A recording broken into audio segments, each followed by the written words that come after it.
Hi,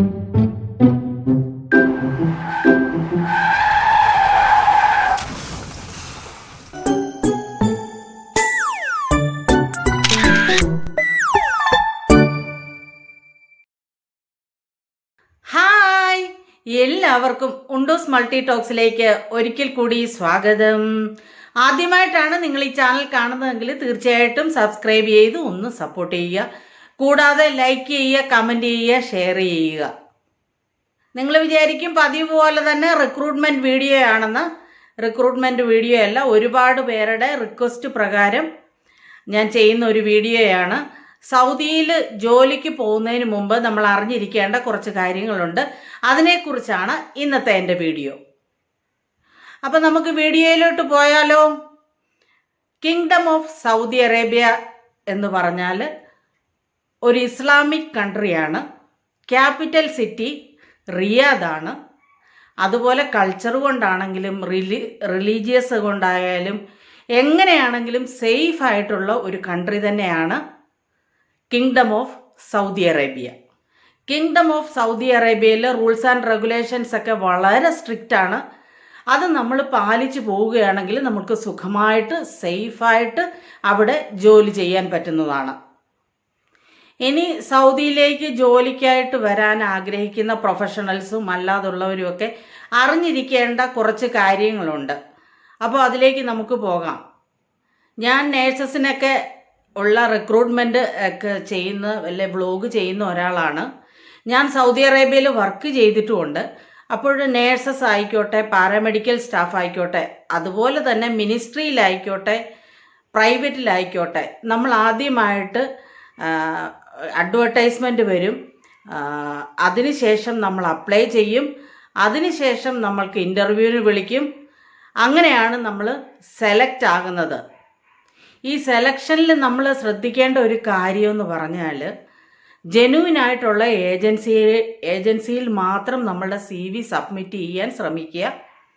അതായത് international licence ഒക്കെയുള്ള ഏജൻസികൾ ഒരുപാട് പേര് റിക്രൂട്ട്മെൻറ്റ് ചെയ്യുന്നുണ്ട് സൗദി അറേബ്യയിലേക്കും മറ്റു കൺട്രിയിലേക്കും. അപ്പോൾ ജെന്യുവിനായിട്ടുള്ള ഏജൻസി വഴിയോ അതുമല്ലെങ്കിൽ സൗദി അറേബ്യയിലേക്ക് റിക്രൂട്ട് ചെയ്യുന്ന നോർക്ക വഴി റിക്രൂട്ട്മെൻറ്റ് നടക്കാറുണ്ട്. അതുപോലെ തന്നെ ODPC വഴിയോ ഡേപെക്ക് വഴിയും റിക്രൂട്ട്മെൻറ്റ് നടക്കാറുണ്ട്. അപ്പോൾ നിങ്ങൾ തിരഞ്ഞെടുക്കേണ്ടത് ജെന്യുവിനായിട്ടുള്ള ഏജൻസി ആയിരിക്കണമെന്നാണ് ആദ്യത്തെ എൻ്റെ പോയിന്റ്. ഇനി പ്രൈവറ്റ് ഹോസ്പിറ്റലായിട്ട് നമ്മളുടെ ഫ്രണ്ട്സ് ആരെങ്കിലും അവിടെ വർക്ക് ചെയ്യുന്നുണ്ടാവും. കുറേ നാളുകളായിട്ട് നമ്മുടെ നെയ്ബേഴ്സ്, നമ്മുടെ റിലേറ്റീവ്സ് ഇവരൊക്കെ വർക്ക് ചെയ്യുന്നുണ്ടെങ്കിൽ അവർക്ക് അതിനെക്കുറിച്ചിട്ടുള്ള ഹോസ്പിറ്റലിനെ കുറിച്ചും മറ്റു കാര്യങ്ങളും അവിടുത്തെ HR ഡിപ്പാർട്ട്മെൻറ്റും ഒക്കെ ആയിട്ട് നല്ല പരിചയം ഉണ്ടാകും. അങ്ങനെയും നമുക്ക് അപ്ലൈ ചെയ്യാം. അതുകൊണ്ട് കുഴപ്പമൊന്നുമില്ല. അവർ തന്നെ അതിൻ്റെ റെസ്പോൺസിബിലിറ്റി ഒക്കെ ഏറ്റെടുത്ത് ചെയ്യുന്നതായിരിക്കും. അപ്പോൾ അതും നമ്മൾ പേടിക്കേണ്ട കാര്യമില്ല. അങ്ങനെ ഒരു റിക്രൂട്ട്മെൻറ്റ് വന്നാലും പേടിക്കേണ്ട കാര്യമില്ല. ഇനി നമ്മളെ സെലക്ട് ചെയ്തു എന്ന് ഞാൻ പറഞ്ഞു. ഇൻ്റർവ്യൂ കഴിഞ്ഞ് നമ്മൾ പാസ്സായി സെലക്ട് ചെയ്തു. വിസ പ്രോസസ്സിങ് തുടങ്ങുന്നതിന് മുമ്പ് തന്നെ നമ്മൾ പ്രത്യേകിച്ച് സൗദി അറേബ്യയിൽ പോകുന്നവർ ശ്രദ്ധിക്കേണ്ട കാര്യം എന്ന് പറഞ്ഞാൽ സൗദി ലൈസൻസ് എടുക്കുക എന്നുള്ളതാണ്. അതായത് സൗദി പ്രൊമട്രിക് എക്സാം നിങ്ങൾ പാസ്സായിരിക്കണം. അതുപോലെ തന്നെ ഡേറ്റ ഫ്ലോയും കംപ്ലീറ്റ് ചെയ്തിരിക്കണം. അതായത് സൗദിയിൽ പോകാനുള്ള വിസ വരുന്നതിന് മുമ്പ് തന്നെ നമ്മൾ ഇത് രണ്ടും ക്ലിയർ ചെയ്തിരിക്കണമെന്നാണ് എൻ്റെ ഒരു അഭിപ്രായം.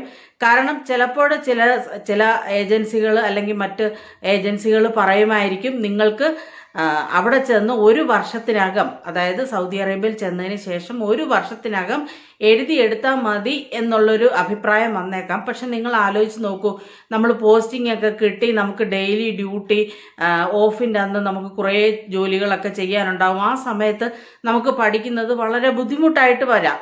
അപ്പോൾ തീർച്ചയായും ആരൊക്കെ പോകുന്നുണ്ടോ അവരെല്ലാവരും, എൻ്റെ ഒരു അഭിപ്രായം എന്താണെന്ന് ചോദിച്ചാൽ, പ്രോമെട്രിക്കും ഡേറ്റ ഫ്ലോയും കംപ്ലീറ്റ് ചെയ്തതിന് ശേഷം മാത്രം പോവുക.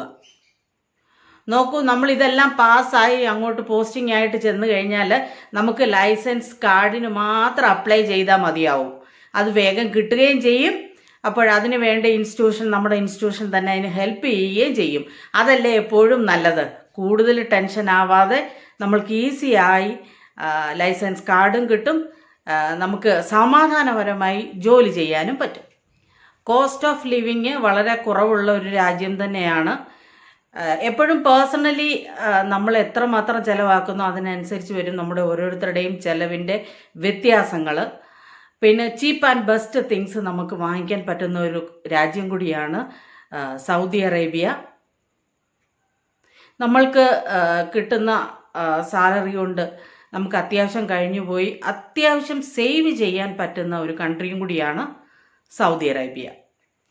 ഇനി ബാച്ചിലറായിട്ട് പോകുന്നവരുടെ കാര്യമാണെങ്കിൽ, അതായത് കല്യാണം കഴിക്കുന്നതിന് മുമ്പൊക്കെ പോവുകയാണെന്നുണ്ടെങ്കിൽ തീർച്ചയായിട്ടും നമുക്ക് കുറച്ച് ക്യാഷ് സേവ് ചെയ്യാൻ പറ്റുന്ന ഒരു രാജ്യം കൂടിയാണ് സൗദി അറേബ്യ.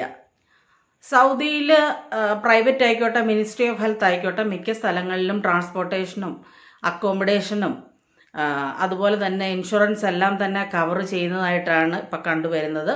അപ്പോൾ അതൊക്കെ എനിക്ക് തോന്നുന്നു നമുക്കൊരു കുറച്ച് നല്ലതായിട്ട് തന്നെ ഭവിക്കുമെന്നാണ്. അത്രയും കാശൂടെ നമുക്ക് സേവ് ചെയ്യാൻ പറ്റും.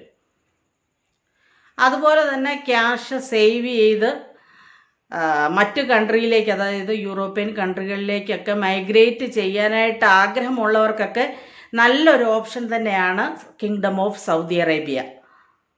എൻ്റെ പേഴ്സണൽ ഒരു അഭിപ്രായമാണിത്. പ്രൈവറ്റിലാണെങ്കിലും അതുപോലെ തന്നെ മിനിസ്ട്രി ഓഫ് ഹെൽത്തിലാണെങ്കിലും ഇയർലി ഇൻക്രിമെൻറ്റും ടിക്കറ്റും ഒക്കെ അവർ പ്രൊവൈഡ് ചെയ്യുന്നതാണ്. ഒരുപാട് പേരുടെ റിക്വസ്റ്റ് മൂലമാണ് ഞാനിപ്പോൾ ഈ വീഡിയോ ചെയ്യുന്നത്. നിങ്ങൾ വഞ്ചിതരാകാതിരിക്കുക എന്ന് മാത്രമേ എനിക്ക് പറയാനുള്ളൂ. നമ്മൾ ഇത്രയും പഠിച്ച ആൾക്കാരൊക്കെ അല്ലേ, അപ്പോൾ ഒരു ഏജൻസി പേര് വന്നാൽ അതിൻ്റെ ലൈസൻസ് ഉണ്ടോ, അവർ സ്ഥിരമായി റിക്രൂട്ട്മെൻറ്റ് ചെയ്യുന്നവരാണോ, അങ്ങനെയൊക്കെ ചിന്തിച്ചതിന് ശേഷം മാത്രം നിങ്ങൾ തീരുമാനമെടുക്കാവുള്ളൂ. CV സബ്മിറ്റ് ചെയ്ത് നിങ്ങൾക്ക് നാളെ തന്നെ ഇൻ്റർവ്യൂവിന് വരൂ, അല്ലെങ്കിൽ നിങ്ങൾ സൂം ഇൻ്റർവ്യൂ ഉണ്ട്, അല്ലെങ്കിൽ സ്കൈപ്പ് ഇൻ്റർവ്യൂ ഉണ്ട് എന്നൊക്കെ പറയുന്നതിലൊക്കെ എന്തെങ്കിലും ഒരു ഉടായ്പൊല്ലേ അതോ ഉണ്ടോ ഇല്ലേ എന്നുള്ളൊരു ചോദ്യം നിങ്ങളുടെ മുന്നിൽ എപ്പോഴും നിങ്ങൾക്കുണ്ടാവണം. അപ്പോൾ ഈ വീഡിയോയും വളരെയധികം ഉപകാരപ്രദമാകുമെന്ന് കരുതുന്നു. അങ്ങനെയാണെന്നുണ്ടെങ്കിൽ തീർച്ചയായിട്ടും സബ്സ്ക്രൈബ് ചെയ്ത് ഒന്ന് സപ്പോർട്ട് ചെയ്യുക. കൂടാതെ ലൈക്ക് ചെയ്യുക, കമൻറ്റ് ചെയ്യുക, ഷെയർ ചെയ്യുക. ഇനിയും ഉപകാരപ്രദമായ മറ്റൊരു വീഡിയോയുമായി കാണുന്നിടം വരെ എല്ലാവർക്കും സ്നേഹത്തോടെ ബൈ ബൈ.